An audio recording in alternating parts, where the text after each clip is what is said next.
नमस्कार दोस्तों, मैं सुजीत सिंह एक बार फिर से आपका स्वागत करता हूं जीत क्लासेस के इस मंच पर, जहां हम पढ़ाते नहीं सिखाते हैं। एक ऐसा मंच जहां हम सारे वनडे एग्जामिनेशन की प्रिपरेशन करा रहे हैं। विशेषकर जो हमारा फोकस चल रहा है वो आपके चल रहे एनटीपीसी एग्जामिनेशन को लेके चल रहा था, ठीक है ना। तो बहुत ज़रूरी है जीके जीएस स्पेशल, क्योंकि एनटीपीसी के एग्जामिनेशन में फेज 1 के एनालिसिस पे मैं आधार पे बता रहा हूँ कि आपके जीके और जीएस का जो पोर्शन है वो बहुत ही वाइड करके पूछा जा रहा है। कुछ भी पूछा जा रहा है, ठीक है ना। बहुत डेप्थ तो नहीं है क्वेश्चंस में, लेकिन वाइड बहुत है, वैरायटीज बहुत है, ठीक है ना। तो आप क्वेश्चंस के साथ लगे रहिए, हमारे फेसबुक पेज के साथ लगे रहिए, क्योंकि हम फेसबुक पे क्या कर रहे हैं, अपडेट कर रहे हैं क्वेश्चंस को। वहां से हम अभी फेसबुक सीरीज भी लाएंगे जो एनटीपीसी स्पेशली फेसबुक क्वेश्चन में बेस्ड कर रहा हूँ, उस पर पेस्ट कर रहा हूँ, ताकि आप वो क्या करें, अप टू डेट रहे, ठीक है ना। तो ये हम अपने प्रैक्टिस सीरीज का अगला पार्ट करते हैं, क्योंकि कहीं ना कहीं आप देख रहे होंगे कि ये रिपीटेड क्वेश्चन आ रहे हैं, जो पूछे जाते थे पहले वो अभी भी पूछे जा रहे हैं। तो वो मैं करवा रहा हूं ताकि ये आपका सीरीज चलता रहे। क्लियर है। चलिए सेट नंबर 17 स्टार्ट करते हैं क्वेश्चन बेस्ड प्रैक्टिस सीरीज का, जो काफी दिनों से रुका हुआ था। इसके लिए मुझे सॉरी, इसके लिए खेद है ना। तो हम बढ़ते हैं अपने प्रश्न की तरफ। फटाफट सुपर सीरीज हम शुरू करेंगे। और अभी थोड़ा फिलहाल खाली ना रहने की वजह से, ठीक है ना, बहुत सारी इरेगुलरिटीज़ आ रही हैं वीडियोस में, तो हम माफ़ी चाहेंगे इसके लिए। बट हम प्रॉमिस करते हैं जैसे ही हम खाली हो जाएंगे हम आपके साथ रेगुलर बेसिस पे जुड़ जाएंगे, ठीक है। चलिए स्टार्ट करते हैं आज का पहला क्वेश्चन, यानी 241 नंबर क्वेश्चन कह रहा है कि अंतर्राष्ट्रीय मजदूर दिवस कब मनाया जाता है। ठीक है, अंतर्राष्ट्रीय मजदूर दिवस कब मनाया जाता है, इंटरनेशनल लेबर डे। तो ये मनाया जाता है आपको 1 मई को, ठीक है, यानी 1 मई को इंटरनेशनल लेबर डे मनाया जाता है। क्लियर। 11 जुलाई की बात करें तो 11 जुलाई को पॉपुलेशन डे मनाया जाता है, यानी विश्व जनसंख्या दिवस मनाई जाती है 11 जुलाई को। 23 दिसंबर की बात करें तो इंटरनेशनल किसान दिवस मनाया जाता है 23 दिसंबर को। और 12 अगस्त की बात करें तो इंटरनेशनल युवा दिवस 12 अगस्त को मनाया जाता है, जबकि युवा दिवस, भारतीय युवा दिवस या युवा दिवस कह लीजिए, वो 12 जनवरी को मनाया जाता है। क्लियर है। दोनों में कंफ्यूज मत होइएगा, बहुत ज़्यादा कंफ्यूजन है, ठीक है बच्चों में। तो इस चीज़ का आप एकदम रट लीजिए कि 12 अगस्त को आपको इंटरनेशनल यूथ डे, जबकि 12 जनवरी को यूथ डे मनाया जाता है, ठीक है। चलिए नेशनल यूथ डे। तो क्लियर है, मजदूर दिवस 1 मई को। ठीक, चलिए बढ़ते हैं अगले प्रश्न की तरफ, फटाफट कवर करते हैं। इनमें से क्या लिवर उत्पन्न करता है, यानी इसमें इनमें से क्या यकृत उत्पन्न करता है। देखिए लिवर के प्रोड्यूस होने की बात करता है कि which one of these is produced by liver. ठीक है, तो आपको पता होगा कि हमारी बॉडी में लिवर जो है वो सबसे बड़ी ग्लैंड है, ठीक है, सबसे बड़ा ग्लैंड है लिवर। ठीक है, तो लिवर प्रोड्यूस क्या करता है, तो लिवर प्रोड्यूस करता है जी bile juice. Clear, bile juice इसका आंसर हो जाएगा। अब देखिए लिवर प्रोड्यूस करता है बाइल जूस, और ये स्टोर कहाँ करता है, ये करता है गाल ब्लैडर में। ठीक है, याद रखिएगा कि लिवर बाइल जूस सिक्रीट कर मतलब प्रोड्यूस करता है और वो स्टोर करता है गाल ब्लैडर में। बाइल जूस का काम क्या है, तो बाइल जूस का काम है कि जो स्टमक से फूड आ रहा होता है, जो HCl में मिलके एसिडिक हो गया होता है, उसको बेसिक करना। मतलब बाइल जूस का बेसिकली काम क्या है कि फूड को यानी खाना को बेसिक बना देना, ठीक है, बेसिक मीडियम कर देना। क्लियर। अब देखिए तो इसमें क्या कह रहा है कि ग्लूकोज नहीं, ग्लूकोज बिल्कुल नहीं, ग्लूकोज कैसे करेगा लिवर उत्पन्न भाई। ठीक है, हाँ एक काम करता है कि ग्लूकोज जो हमारे बॉडी में एक्स्ट्रा ग्लूकोज बचा होता है, लिवर उसको ग्लाइकोजन के फॉर्म में स्टोर करता है। क्लियर है। यूरिया भी सेक्रीट करता है लिवर, याद रखिएगा ऑप्शन, ये चारों के चारों क्वेश्चन पूछे जा चुके हैं आपके फेज 1 एनटीपीसी एग्जामिनेशन में कि लिवर सबसे बड़ी ग्लैंड है, पहली बार क्वेश्चन। दूसरा मैंने बता दिया कि लिवर क्या प्रोड्यूस करता है, तो बाइल जूस। तीसरा मैंने बता दिया कि जो एक्स्ट्रा खाना होता है यानी एक्स्ट्रा ग्लूकोज जो होता है वो किस फॉर्म में स्टोर किया जाता है, तो वो ग्लाइकोजन के फॉर्म में स्टोर किया जाता है बाई लिवर। 3 क्वेश्चन हुआ। चौथा क्वेश्चन देखिए इंपॉर्टेंट, कि ये स्टमक में HCl रहता है, आपको पता है ना, HCl रहता है, हाइड्रोक्लोरिक एसिड रहता है। तो भाई हाइड्रोक्लोरिक एसिड इतना कॉन्सेंट्रेटेड होता है, तो हम बच कैसे जाते हैं, तो हम बचते हैं म्यूकस के चलते। ठीक है ना। म्यूकस क्या होता है, ये लाइनिंग, इनर लाइनिंग, यहाँ पे आप देख रहे हैं इनर लाइनिंग पे क्या होता है, मौजूद होता है, जो क्या करता है, वो हमारे बॉडी को प्रोटेक्ट करता है HCl से। क्लियर। और हाइड्रोक्लोरिक एसिड आपको कहाँ रहता है, तो हाइड्रोक्लोरिक एसिड आपके स्टमक में रहता है। क्लियर? तो ये 4-5 क्वेश्चन सिर्फ एक क्वेश्चन से हो गया। तो आप अगर डिस्क्रिप्शन बेहतर ढंग से नहीं सुनेंगे तो आपको क्लियर नहीं होगा। ठीक है, तो क्वेश्चन क्या था कि लीवर क्या उत्पन्न करता है, तो बाइल जूस। बाइल जूस का काम होता है फूड को बेसिकली बेसिक बनाना और फैट को इमल्सिफाइड फैट में तोड़ देना। ठीक है, यानी फैट को तोड़ना बाइल जूस का काम है। ठीक है, चलिए बढ़ते हैं अगले प्रश्न की तरफ। तो अगला प्रश्न कह रहा है कि कृत्रिम वर्षा के लिए किसका प्रयोग किया जाता है। देखिए, for the artificial rain which one of these is used. ठीक है, यानी आर्टिफिशियल रेन के लिए इनमें से किसका प्रयोग किया जाता है। क्लियर? तो बताइए, कृत्रिम वर्षा के लिए इसमें प्रयोग किया जाता है सिल्वर आयोडाइड का, AgI का। ठीक है, देखिए होता क्या है कि जब भी कभी हमें क्या करना पड़ता है, आर्टिफिशियल रेन की जरूरत पड़ती है या to settle down the dust या किसी भी चीज़ के लिए, तो हम क्या करते हैं, ऐसे सिल्वर आयोडाइड क्या करते हैं, यहाँ इंजेक्ट करते हैं, गैसेस निकालते हैं। ये रिएक्टिव होता है। ठीक है, तुरंत हवा में रिएक्ट करके क्या कर लेता है, सिल्वर आयोडाइड पार्टिकल क्लाउड के पास जाता है, रीच करता है, या फिर जैसे भी कहिए वो फॉल हो जाता है क्रिस्टल के फॉर्म में या प्रेसिपिटेशन के किसी भी फॉर्म में। तो ये आर्टिफिशियल रेन में मदद करता है silver iodide. Clear? Zinc phosphide जो है, अजी नहीं, जिंक फॉस्फाइड तो चूहे मारने वाली दवा होती है। क्लियर? जिंक फॉस्फाइड जो है यानी Zn3P2 इसका फॉर्मूला होता है, और सिल्वर आयोडाइड का फॉर्मूला क्या होता है, तो सिल्वर आयोडाइड AgI। ठीक है, और जिंक फॉस्फाइड Zn3P2 ये क्या है, ये चूहे मारने वाली दवा है। इयोसिन का वो सॉरी लाल रंग में प्रयोग किए जाने वाली ये इयोसिन की जाती है। ठीक है, जो लाल इंक होती है ना, लाल स्याही में, उसका इयोसिन का प्रयोग किया जाता है। सिल्वर आयोडाइड आर्टिफिशियल रेन के लिए। नाइट्रस ऑक्साइड N2O ये आपका लॉफिंग गैस कहलाता है, हंसने के लिए लॉफिंग गैस का यूज किया जाता है। ठीक है, तो इसको हंसाने वाली गैस भी कहा जाता है। ये भी एनटीपीसी का क्वेश्चन, N2O को ही लाफिंग गैस कहा जाता है। क्लियर?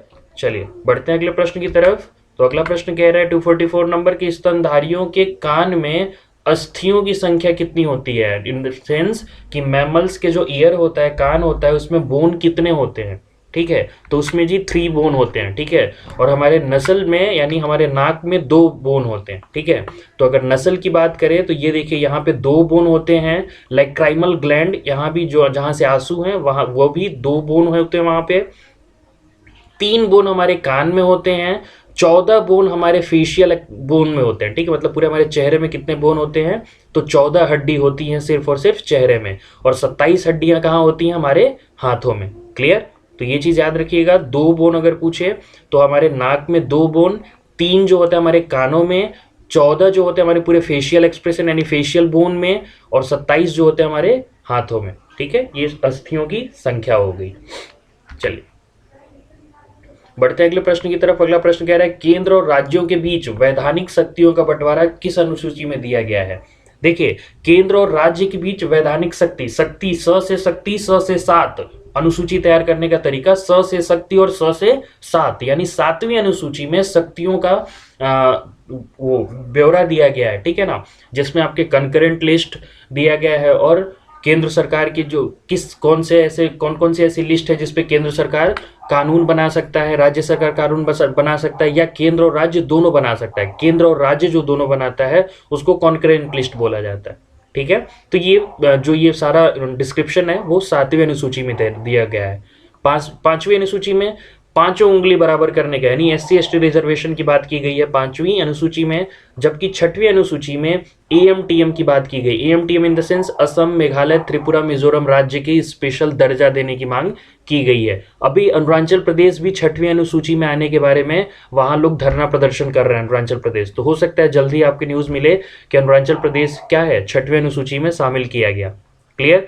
7वीं अनुसूची शक्तियों का बंटवारा, और 8वीं में भाषा। ठीक है, चलिए बढ़ते हैं अगले प्रश्न की तरफ।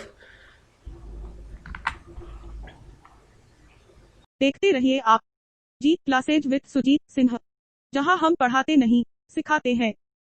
तो अगला प्रश्न कह रहा है संसदीय शासन प्रणाली में होता है। देखिए, पार्लियामेंट्री फंक्शन के बारे में बात कर ले कि पार्लियामेंट्री फंक्शन क्या होता है। ध्यान दीजिएगा, पार्लियामेंट्री फंक्शन वो होता है जिसमें कार्यपालिका अपनी, ध्यान रखिए, कार्यपालिका इन द सेंस एग्जीक्यूटिव, ठीक है। जो कार्यपालिका होता है, कार्यपालिका अपनी वैधता विधायिका से प्राप्त करता है, ठीक है ना। ये संसदीय शासन प्रणाली की स्पेसिफिकेशन है कि इसमें कार्यपालिका क्या करता है, अपनी जो वैधता होती है वो विधायिका से प्राप्त करता है तथा इसके प्रति उत्तरदायी भी होती है, ठीक है। यानी कार्यपालिका क्या हुई, एक तो शक्ति ली किससे, विधायिका से यानी लेजिस्लेटिव से, उसके बाद उसके प्रति उत्तरदायी भी होती है, पहली अंतर। दूसरी अंतर कि कार्यपालिका में जो क्या कहते हैं रियल हेड होता है वो वास्तविक जो संवैधानिक अध्यक्ष जो होता है वो वास्तविक अध्यक्ष से अलग होता है। क्लियर, यानी ये आपका ऑप्शन सी हो जाएगा कि कार्यपालिका संवैधानिक अध्यक्ष और वास्तविक अध्यक्ष में विभाजित होती है, वही संसदीय शासन प्रणाली में ये चीज होता है। क्लियर, चलिए ये हो गया। इसमें देखिए रियल हेड कौन, जैसे हमारे रियल हेड कौन है आपके कॉन्स्टिट्यूशनल हेड किनको माना जाता है, प्रेसिडेंट को, जबकि रियल हेड प्राइम मिनिस्टर के होते हैं, ठीक है, वो काम कर रहे होते हैं। क्लियर, तो ये संसदीय शासन प्रणाली व्यवस्था होती है। क्लियर, चलिए बढ़ते हैं अगले प्रश्न की तरफ। तो अगला प्रश्न कह रहा है इंडियन एसोसिएशन की स्थापना किसने की। देखिए इंडियन एसोसिएशन की स्थापना सुरेंद्रनाथ बनर्जी ने किया था 1876 में। क्लियर, ये इंपॉर्टेंट क्वेश्चन है, एसएससी 10+2 में पूछा जा चुका था ये क्वेश्चन, ठीक है। अभी अक्टूबर में उसका हुआ था क्वेश्चन, ठीक है। तो इंडियन एसोसिएशन की स्थापना किसने की, तो सुरेंद्रनाथ बनर्जी, एसएन बनर्जी या सुरेंद्रनाथ बनर्जी। दादा भाई नौरोजी आपको पता होगा, लंदन इंडियन सोसाइटी 1865, ठीक है। 1865 में दादा भाई नौरोजी ने लंदन इंडियन सोसाइटी की स्थापना किए थे। बाल गंगाधर तिलक अगर इनके स्थापना की बात करें तो होम रूल है ना, होम रूल लीग इनके बारे में 1916 के करीब में इन्होंने क्या किया था, जब ये क्या हुए थे, निकल के बाहर आए थे जेल से, तो उन्होंने होम रूल लीग की स्थापना की थी बाल गंगाधर तिलक। व्योमेश चंद्र बनर्जी आपको पता होगा ये कौन है, 1885 के सबसे पहले जो हमारे आईएनसी इंडियन नेशनल कांग्रेस के अध्यक्ष बने थे, सबसे पहले इंडियन नेशनल कांग्रेस के अध्यक्ष व्योमेश चंद्र बनर्जी। क्लियर, तो इंडियन एसोसिएशन की स्थापना ये है सुरेंद्रनाथ बनर्जी, इन्होंने किया था 1876 में। चलिए बढ़ते हैं अगले प्रश्न की तरफ। अगला प्रश्न कह रहा है टेफ्लॉन क्या है, फ्रॉम साइंस सेक्शन। टेफ्लॉन क्या है, देखिए टेफ्लॉन क्या होता है, टेफ्लॉन सबसे पहले तो हाइड्रोकार्बन होता है, ठीक है। यह हाइड्रोकार्बन इसका नाम है, अगर इसको प्रोनाउंस किया जाए तो इसको टेफ्लॉन का कभी कभी पूछ दिया जाता है कि वो टेफ्लॉन को क्या कहते हैं, तो टेफ्लॉन को पॉलीटेट्राफ्लोरोएथिलीन कहते हैं। क्या कहते हैं, पॉलीटेट्राफ्लोरोएथिलीन। ये क्या होता है, एक हाइड्रोकार्बन होता है, ये क्लोरोकार्बन नहीं होता, हाइड्रोकार्बन होता है, रोगाणुनाशक नहीं, ठीक है। ये मतलब माइक्रोबाइसाइड्स नहीं है और कीटनाशक इंसेक्टिसाइड्स नहीं है। तो टेफ्लॉन क्या है, हाइड्रोकार्बन है। इसका यूज क्या होता है, इसका यूज आप बर्तन में देखते होंगे कि ये जो सतह बनाई जाती है ना, जो चिकनी होती है बिल्कुल, मतलब चिपके ना, उसमें तेल वेल ना लगे, क्या हो, हाइड्रोफोबिक हो, मतलब इसमें पानी वानी इसमें क्या हो, पड़ती ही फिसल जाता है, ठीक है। तो ये सब जो होता है टेफ्लॉन में, ये टेफ्लॉन के यूज के कारण होता है। क्लियर, जो आजकल आते हैं ना ऐसे, तो ये टेफ्लॉन के यूज के कारण होते हैं, इसी को टेफ्लॉन। टेफ्लॉन का फॉर्मूला क्या मैंने बताया, टेफ्लॉन का फॉर्मूला बताया मैंने, पॉलीटेट्राफ्लोरोएथिलीन। क्लियर, याद रखिएगा, बहुत इंपॉर्टेंट क्वेश्चन है, इसका फॉर्मूला तो बहुत ज्यादा पेट पूछा जाता है, पॉलीटेट्राफ्लोरोएथिलीन। चलिए बढ़ते हैं अगले प्रश्न की तरफ। अगला प्रश्न कह रहा है एलपीजी में प्रयोग होने वाली गैस कौन सी है। एलपीजी लिक्विफाइड पेट्रोलियम गैस में कौन सी इसमें से गैस मिक्सअप करके भरी जाती है, तो वो गैस भरी जाती है प्रोपेन व ब्यूटेन, ठीक है। प्रोपेन व ब्यूटेन, याद रखिएगा इन दोनों का यूज किया जाता है एलपीजी गैस में, ठीक है ना। तो इन दोनों का तो यूज किया जाता है, लेकिन एक चीज और ध्यान रखिएगा कि प्रोपेन थोड़ा क्या होता है ना, ये ज्यादा हीट प्रोड्यूस करता है। क्लियर, तो विंटर सीजन में क्या किया जाता है, प्रोपेन की मात्रा थोड़ी ज्यादा रखी जाती है इन कंपैरिजन टू ब्यूटेन, ठीक है। जबकि ब्यूटेन को क्या होता है, ब्यूटेन समर में ज्यादा किया जाता है प्रोपेन की मात्रा में, प्रोपेन कम और ब्यूटेन ज्यादा इन समर, और प्रोपेन ज्यादा ब्यूटेन कम इन विंटर। कब, क्योंकि प्रोपेन क्या होता है, थोड़ा हाई ज्यादा हीट प्रोड्यूस करता है। क्लियर, इसलिए, बाकी ब्यूटेन मीथेन नहीं, मीथेन इथेन नहीं, ठीक है। तो ये चीज हो गया एलपीजी में। देखिए आप देख सकते हैं प्रोपेन और ब्यूटेन की मात्रा 95% होता है, जबकि अदर 5। अदर में, हाँ, अदर में एक चीज और कि एलपीजी जो महक आती है हमको, एलपीजी गैस की जो महक आती है, एक्चुअली वो महक होती नहीं है, गैसेस की कोई महक नहीं होती। स्पेशली हम डालते हैं क्या, मिथाइल मरकेप्टेन का यूज किया जाता है, ताकि हम डिटेक्ट कर पाए अगर कहीं से वो निकल रहा हो गैस, तो हम उसको पहचान पाए कि हाँ एलपीजी लीकेज हो रहा है। क्लियर, तो इसके लिए सल्फर का ऑक्साइड मिथाइल मरकप्टेन का यूज किया जाता है। क्लियर, ताकि हम क्या कर सके, एलपीजी को डिटेक्ट कर सके कि हाँ एलपीजी हमारा लीक हो रहा है। ठीक है ना। चलिए बढ़ते हैं अगले प्रश्न की तरफ। 250 कह रहा है कि इक्विनॉक्स निम्न में से किस तारीख को होता है। Equinox from geography section. देखिए इक्विनॉक्स होता है क्या एक्चुअली, सबसे पहले तो ये जानिए कि इक्विनॉक्स क्या होता है। जब पृथ्वी के इक्वेटर पे जब सन पड़ता है ना, जब सन वर्टिकल होता है इक्वेटर पे, भूमध्य रेखा पर, तो वो क्या होता है कि वहां से दिन और रात का जो ड्यूरेशन होता है वो बिल्कुल बराबर हो जाता है, यानी 12 घंटे का दिन 12 घंटे का रात, एक्चुअली ऐसा होता है इक्विनॉक्स में। ठीक है, तो ये कब होता है, तो ये होता है 2 बार होता है पूरे साल भर में, ये 2 बार होता है। एक होता है 21 मार्च को और एक होता है 23 सितंबर को। इक्विनॉक्स निम्न में से किस तारीख को होता है, तो एक होता है 21 मार्च को, जो 21 मार्च को होता है वो होता है वर्नल इक्विनॉक्स। ठीक है, आप ये देखेंगे तो ये है इक्विनॉक्स, वर्नल इक्विनॉक्स। ठीक है, नंबर 4 यहाँ पे। ठीक है, ये बिल्कुल अहेड चमकता है, तो ये पे नंबर ऑफ मतलब duration of day and duration of night क्या होता है, सिमिलर होता है। और 23 सितंबर को जो होता है ये यहाँ पे होता है, इसको बोलते हैं ऑटमनल इक्विनॉक्स। ठीक है, ऑटमनल इक्विनॉक्स पता होगा। 21 जून को सबसे लंबा दिन है ना, सबसे लंबा दिन इन नॉर्दर्न हेमिस्फेयर और सबसे छोटा रात। क्लियर। 22 दिसंबर को सबसे लंबी रात और सबसे छोटा दिन इन नॉर्दर्न हेमिस्फेयर। ठीक है, 21 मार्च को इक्विनॉक्स। 3 जनवरी दे रखा है, देखिए 3 जनवरी को याद रखिए, जनवरी के पहले सप्ताह में या तो 2, 3, 4 कभी भी हो सकता है, सूर्य सबसे नजदीक होता है पृथ्वी के।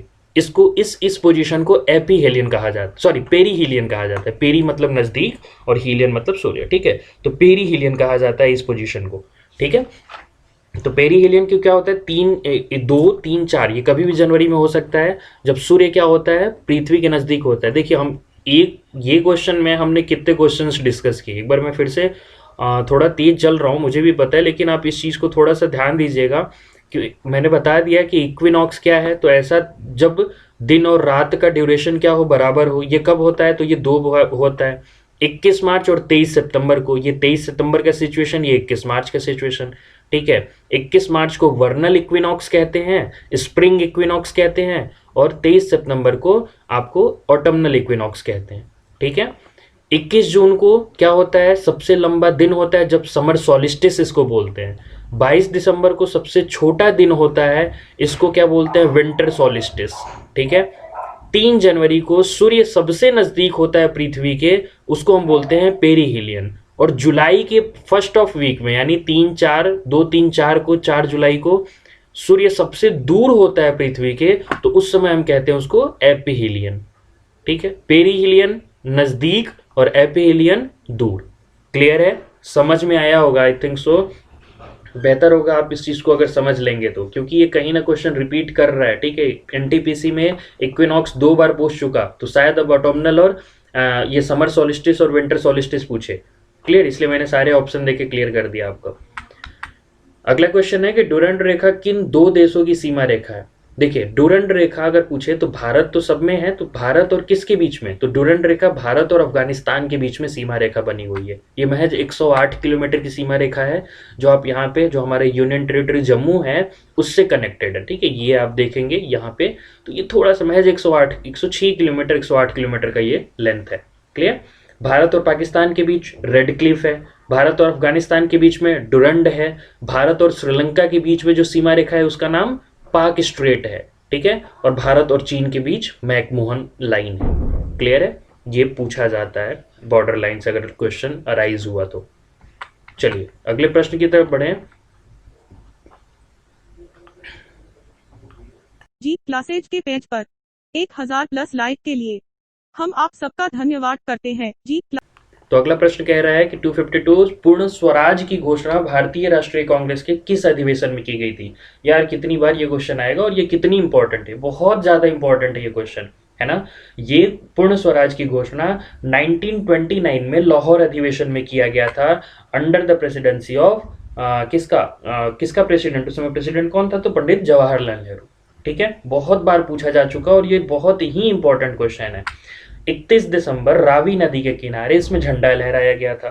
ठीक है, 2-3 चीज जो बहुत इंपॉर्टेंट है इसमें कि पूर्ण स्वराज की घोषणा पहली बार, इसके पहले हम स्वराज की मांग कर रहे थे, डोमिनियन स्टेट की मांग कर रहे थे, लेकिन 1929 में हमने पहली बार डोमिनियन स्टेट शब्द को छोड़ के पूर्ण स्वराज की मांग हमने शुरू की थी। यानी भारतीय राष्ट्रीय कांग्रेस ने पंडित जवाहरलाल नेहरू की अध्यक्षता में लाहौर अधिवेशन में पहली बार पूर्ण स्वराज की एम को स्थापित किया कि अब हमें पूर्ण स्वराज से कम कुछ भी नहीं चाहिए। ठीक है, ये हुआ कहाँ था, तो 31 दिसंबर 1929 को रावी नदी के किनारे यहीं पे झंडा फहराया गया था।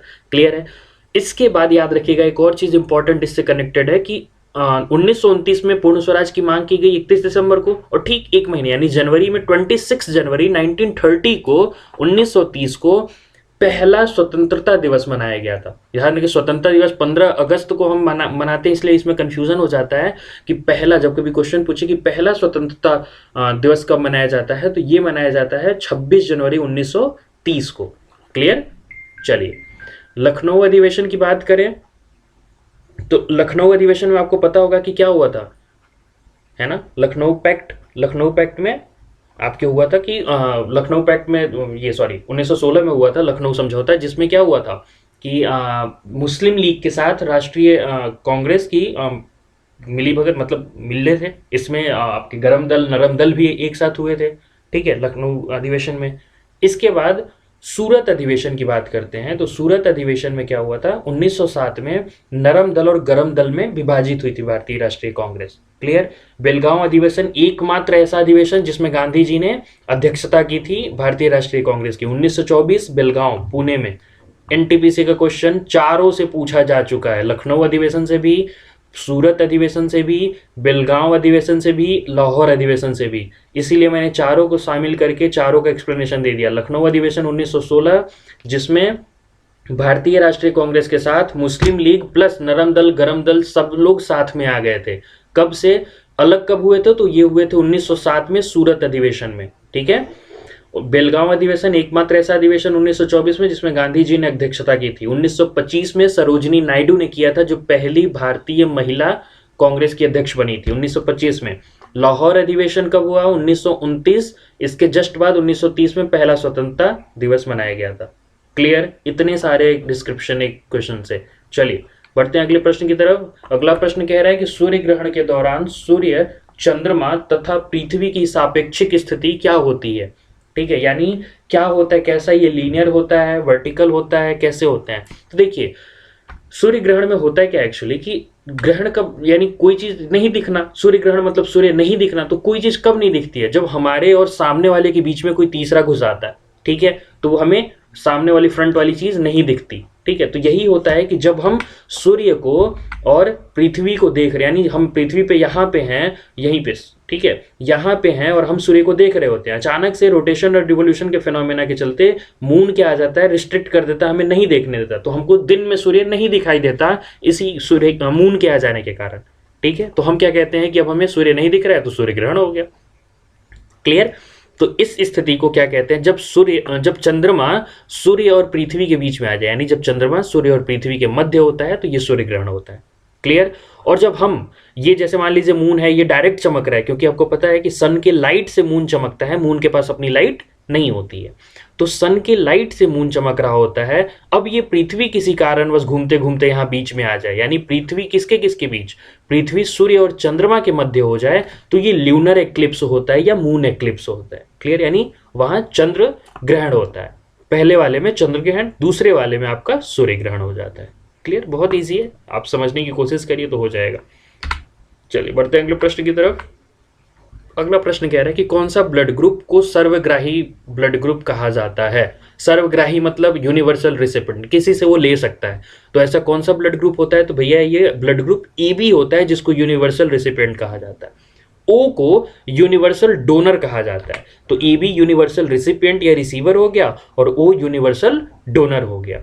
थोड़ा सा आप जान लीजिए कि ब्लड ग्रुप का खोज किसने किया था, तो ब्लड ग्रुप का खोज लैंडस्टीनर ने किया था। ठीक है, करीब 1900 के आसपास किया था उन्होंने, लैंडस्टीनर ने।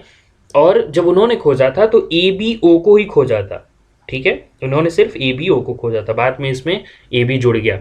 ठीक है, तो ये चीज़ याद रखिएगा। आपको पता होगा कि दूसरी चीज़, ब्लड ग्रुप डिफाइन कैसे किया जाता है, तो किसी पर्सन में कैसे एंटीजन होता है, उसके हिसाब से ब्लड ग्रुप डिफाइन किया जाता है। जो एंटीजन होता है वही ब्लड ग्रुप होता है। जिसके में ए एंटीजन होगा उसके में ए ब्लड ग्रुप, जिसके में बी एंटीजन उसको में बी ब्लड ग्रुप, जिसके में ए बी तो उसके में ए बी ब्लड ग्रुप। ठीक है, ये हो जाता है। चलिए बढ़ते हैं अगले प्रश्न की तरफ। आज का लास्ट प्रश्न कि भारतीय संविधान में राज्यसभा का उल्लेख कौन से भाग में किया गया है? भारतीय संविधान में राजभाषा का उल्लेख कौन से भाग में किया गया है? राजभाषा का यानी भाषा का उल्लेख किस भाग में किया गया है? भाग से क्वेश्चन आ रहे हैं भैया, एनटीपीसी में एग्जामिनेशन में भाग से क्वेश्चन पूछे जा चुके हैं। अनुसूची से भी क्वेश्चन नहीं पुट आउट किए गए थे फेज 1 में। क्लियर हो गया शायद मुझसे मिस्टेक, अगर क्या कहते हैं लैप्स हो गया होगा तो नहीं बता सकता, लेकिन मैंने ध्यान दिया है कि अनुसूची से भी क्वेश्चन नहीं पूछे गए हैं, तो कहीं ना कहीं फेज 2 और फेज 3 के लिए अनुसूची बहुत इंपॉर्टेंट हो जाता है। रटिए, ठीक है, अनुसूची रटिए। बाकी भाषा अगर भाग की बात करें तो देखिए इसमें कौन कौन सा भाग दिया हुआ है। राजभाषा में ये 15, ये 20, ये 18, ये 17। तो कौन से भाग में? तो राजभाषा का उल्लेख 17वीं भाग में किया गया है। ठीक है, 18वीं भाग में आपके आपातकाल की बात की गई है। 20वीं भाग में यानी 20 जो भाग है उसमें संविधान संशोधन की बात की गई है, और 15वें में निर्वाचन की बात की गई है। ये चारों बहुत इंपॉर्टेंट है। ठीक है, निर्वाचन 15, 20 आपके संविधान संशोधन, 18 आपका आपातकाल और 17 आपका राजभाषा। यानी ये कौन कौन सा ये भाग था, उसमें किस किस चीज़ों का उल्लेख किया गया। अभी प्रेजेंट टाइम में राजभाषा जो है वो कुल कितने राजभाषा है? ठीक है, तो कुल बताइए कितने राजभाषा है? कुल अभी आपके 14 शुरू में थे, अभी आपके टोटल मिला के 22 शायद राजभाषा हो गए। ठीक है, तो इस चीज़ को देख लीजिएगा, 22 भाषाओं का उल्लेख किया गया है राजभाषा में, 14 शुरू में थे। क्लियर? तो ये आपके अनुच्छेद 343 से लेकर 351 के बीच में राजभाषा है। चलिए तो बढ़ते, देखिए अभी थोड़ा सा मैं खाली हूँ, तो कहीं ना कहीं मैं कोशिश करूंगा कि फेसबुक सीरीज जो मैंने इंपॉर्टेंट क्वेश्चंस का एक कंपाइलेशन तैयार कर रखा था एनटीपीसी जो पूछे जा रहे हैं, तो मैं फेसबुक सीरीज में लेके आऊँगा। ठीक है, जल्दी ही लेके आता हूँ। उसमें आपको मैं बताऊंगा कि कौन कौन से पूछे जा रहे हैं क्वेश्चन और कैसे कैसे पूछे जा रहे हैं। ठीक है, तो उससे कोरिलेट करके मैं ये तो नहीं कहूँगा कि मैं आपको टॉपिक दे देता हूँ, मैं खुद समझा दूंगा। आप कहीं भी यूट्यूब से एक अच्छे किसी ऑथेंटिक चैनल से आप पढ़िए। ठीक है, बहुत सारे वल्गर मैथ्स, बहुत सारे फालतू ऐसे चैनल हैं जो बिना आए हुए क्वेश्चन को दिखा रहे हैं। प्लीज़ ऐसे क्वेश्चन फॉलो मत करिए, ऐसे यूट्यूब को फॉलो मत करिए। ठीक है, जो आए हुए क्वेश्चन है उनको देखिए, उनको रिपीट करिए। ठीक है, कमेंट सेक्शन में जाके पहले चेक कर लीजिए कि बच्चे सही बोल रहे हैं कि नहीं बोल रहे हैं। ठीक है, उसको क्वेश्चन आए हुए हैं कि नहीं। ठीक है, तो चलिए मैं कोशिश करता हूँ अभी फेसबुक सीरीज वाला भी क्वेश्चन अपलोड करता हूँ जल्दी से। तो आप अगर ये प्रैक्टिस सेट पसंद आ रहा है तो प्लीज़ लाइक करिए, हमारे साथ बने रहिए जीत क्लासेस में सुजीत सिंह, जहाँ हम पढ़ाते नहीं सिखाते। अगर ये क्वेश्चन आपको प्रैक्टिस ठीक लगे तो प्रैक्टिस बहुत ज़रूरी है, क्योंकि आप एनटीपीसी में देखोगे तो कहीं ना कहीं हमारे जो ये 200-300 क्वेश्चन कंप्लीट होने वाले हैं, तो इन्हीं सबसे सारे से क्वेश्चन पूछा जा रहा है। क्लियर? चलिए लाइक करिए, सब्सक्राइब करिए और शेयर करिए अपने दोस्तों के पास व्हाट्सएप, फेसबुक और इंस्टा के माध्यम से। हंसते रहिए, मुस्कुराते रहिए, एनटीपीसी के एग्जाम में लगे रहिए, बाकी सारे आपके जो भी एग्जाम है लगे रहिए। हम आपके साथ अगले फेज में फिर से मिलते हैं। चलिए तब तक के लिए धन्यवाद, शुक्रिया, नमस्ते।